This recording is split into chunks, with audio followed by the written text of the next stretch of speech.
Viongozi wa Linda Mwananchi wakiongozwa na gavana wa Siaya James Orengo na seneta wa Nairobi Edwin Sifuna wameendelea kukosoa utendakazi wa serikali ya Rais Ruto, wakiwataka Wakenya kuunga mkono katika azma yao ya kumwondoa mamlakani katika uchaguzi mkuu ujao. Viongozi hao wamezuru na kuwahutubia wananchi katika maeneo ya Matunda, Moisbridge na Sibanga, kaunti ya Trans Nzoia.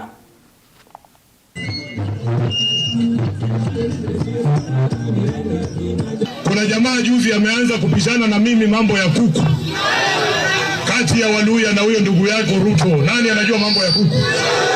Nataka nipatiwe kuku ya Matunda leo. Kuna kuku hapa? Simungengo kona hilo mtu. Rengo kwa hiyo. Haya Matunda niletee kuku nisipewe.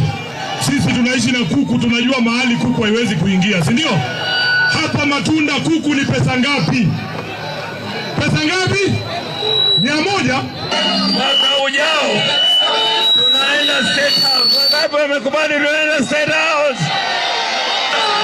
Na msitoke kwa polling station mpaka tumalize kupiga kura. Hakuna kwenda kotini baada ya kupiga kura, ni State House. Wangapi wamekubali tuende State House? Na mimi msiogope.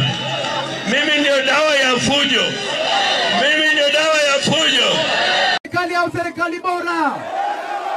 Mimi nataka kuambia hivi, 2027 tutashikana mundu humundu, ana kwa ana, bega kwa bega, na turudishe Kasongo wapi? Kabila zote zitashikana, kwa sababu shida ya Mluya ndio shida ya Mkikuyu, shida ya Mkamba ndio shida ya Mjaluo, shida ya Mkalenjin ndio shida ya Mtaita. Shida zetu ni moja, na shida yetu ni gharama ya maisha iliyo wapi?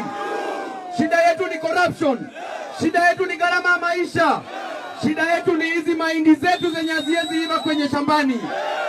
Na tunasema ya kwamba 2027 kura itapigwa. Piga kura kisha twende State House. Hatutangoja kura isabiwe, tutangoja isabiwe tukiwa State House.